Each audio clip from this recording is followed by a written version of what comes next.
Let's move on to exploit exercise stack level 5. You should have watched the previous videos to understand how we got here. The challenge description says, stack5 is a standard buffer overflow, this time introducing shellcode. And the hints are that it might be easier to use someone else's shellcode, and that is also what we will do. And if debugging the shellcode, use the int3 instruction with the opcode hex cc to stop the program executing and return to the debugger, and that is very helpful. Okay, let's have a look at this code. It's surprisingly small. There's just one function called toGets, which we know allows us to overwrite data on the stack. So how do we get from no functionality of the program to a root shell? So put on your wizard's hat because we will do some magic.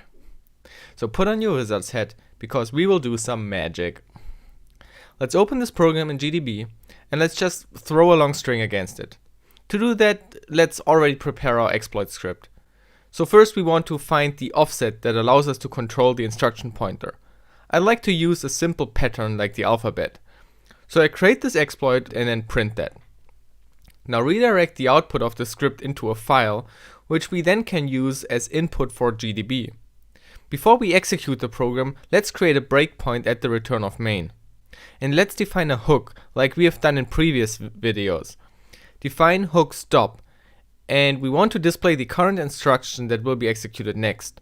So examine one instruction at the location of the instruction pointer. And then examine 8 words as hex from the stack. And end. Then execute it, and we hit the breakpoint at the return. The next line shows us how the stack looks like right now. And when we execute the red, we will jump to that address that was on the stack before. So now execute it again with the alphabet.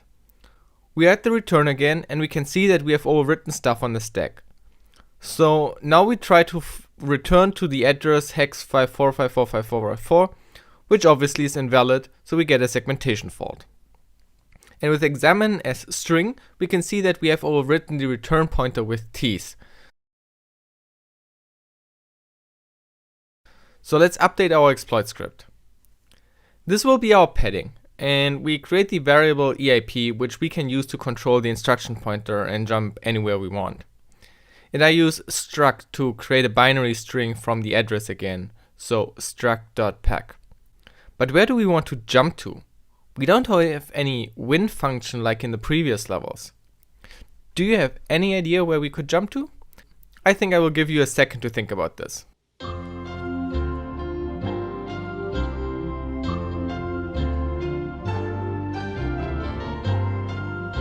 Right, we can just jump to the stack where we control data.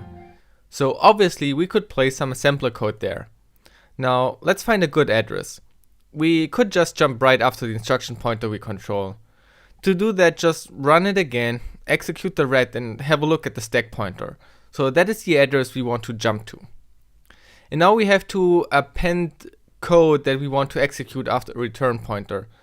So why not use the opcode cc, the int3? They were suggested in the challenge description. Let's also quickly have a look at the Intel instruction reference. Let's search for int3. Okay, call interrupt procedure. What else do we find? In this table about general exceptions, it calls this instruction breakpoint. Huh, that's interesting. Okay, here's the description of it. Interrupt number 3 traps to debugger, and down here it reads, the int3 instruction is a special 1-byte opcode cc that is intended for calling the debug exception handler.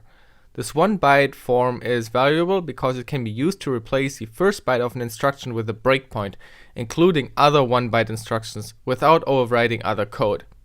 Whoa, what does that mean? Well, how do you think GDB works? Or any other debugger for that matter?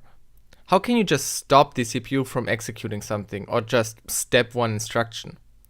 Actually, a debugger can just use the int3 instruction. Let's make an example. We just created a breakpoint at the thread. What we actually did was we replaced this instruction in memory with int3. And when the CPU reached this instruction, an exception was raised, or in hardware terms, an interrupt got triggered, which stopped the CPU from continuing executing this and called an interrupt handler. similar to how the syscall caused an interrupt and the exception continued somewhere else. And we can now decide how we want to handle this exception. And if we are the debugger, we could now replace this int3 instruction again with the original value, the return instruction. That can also be used as an anti-reversing technique, because a regular application will not use the CC instruction. So a malware might constantly scan itself for the CC opcode, and if it finds it, it knows that somebody attached a debugger and tried to set a breakpoint. And now we will use the CC in our payload. Don't forget to write the output of the script into the exploit file and then test this in GDB. Okay, run again, and we see that we stopped at the red, and we see the address where we would return to. And when we continue now, we pop the instruction pointer value from the stack, thus continuing executing on the stack where we have our int3 instructions. And as you can see, GDB stopped because it received a signal, sigtrap, trace breakpoint trap. Cool. This way we know that we have code execution because we successfully injected an assembler instruction. Now, does this work without GDB too? Let's try it. But we get an illegal instruction? That's not what we should see. We should get a breakpoint message. Let's open it in GDB here and try it again. Still illegal instruction. Let's hit the hooks and breakpoint like in the other GDB session. Okay, run. The addresses on the stack are not the same. Why are they different? Let's do something crazy. Print the whole stack. I just print 1,000 strings or something and let's see what we get. Okay, first we have some gibberish. Let's go further. See. Now we get some interesting stuff. Let's do the same thing in the other GDB session. This looks like the environment variables. For example, here is the user environment variable that we used in a previous programming video. And when you look at these addresses, they are still different. So let's look a bit further down. Down here, they are the same. So between here and the environment variables above, there must be something different. When you look closely, you can see that the pwd environment variable, the current working directory, is different. They have different length, so obviously the one execution environment needs more space on the stack to store this path, and thus pushing the stack further up. No wonder that the stack addresses are not the same anymore. So how can we cope with that? There are a couple of techniques that you can use to get a bit more control over the stack. For example, by removing all environment variables before executing a binary. But there's another way, a very effective, easy trick. And here's a hint. Nope. Right, a knob slide. Let's just add a lot of knob instructions. A knob instruction performs no operation, and it has the opcode hex 90. And instead of picking a very specific address, let's just pick one that we hope hits our knobs.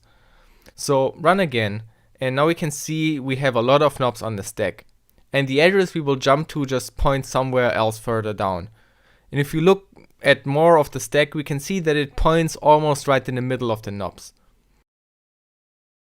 So let's just single step forward, and we happily slide down the knob slide until we reach the bottom with our traps. Boom, cool.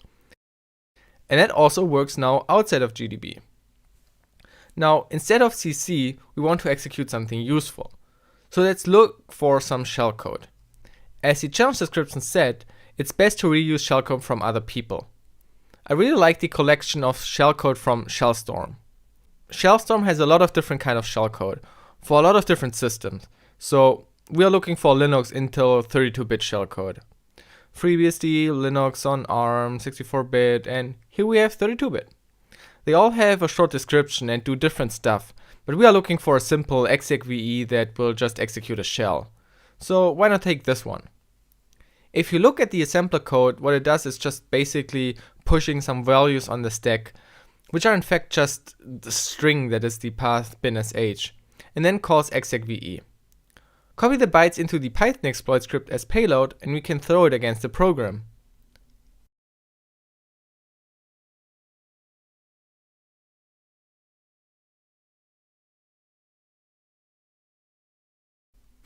Nothing happens. Does it not work? Let's add the CC at the start of the payload if we still hit it. It should work. Remove the CC again and try it in GDB. Let's single step. We are sliding down the knob slide, all seems fine, and now comes the shellcode and it says executing new program bin dash. This first sounds weird, but it's correct. Bin sh just points to bin dash. So why the hell does this not work? Also on a side note, this GDB session is now broken because execve replaces the current program with another one, so stack5 got replaced by bin dash, and you can see that when you try to execute it again. So you would have to load stack5 again with file. Okay, so what's the issue then? This is one of the things I got nuts. When I first got stuck like this, I spent hours trying to figure out what is happening. As much as I want to see anybody else suffer like me, I tell you what the problem is. A shell you execute wants some input, right? From standard input. But we used a program and redirected its standard output into the standard input of this program. And when the program was done, it closed that pipe. So now the shell is executed but doesn't have any input because it's closed. So it will just exit. And there's a neat trick to get basically around that. When you use cat without parameters, it simply redirects its standard input to the standard output. See, like here, you type something in and it gets reflected out. Now you can chain programs together on one line, for example with semicolon. So we can just first print the output of the exploit and afterwards cat is executed so we can enter new input. And if we group that now with some brackets and redirect their combined output into the stack level, the exploit will first run and execute the shell, and then cat will take over and we can simply relay input via the cat to the shell. And bam, it works! We have an ugly shell and we can verify our identity with whoami or ID. So now we have escalated privileges to root. Damn, that feels so good. It's just so beautiful.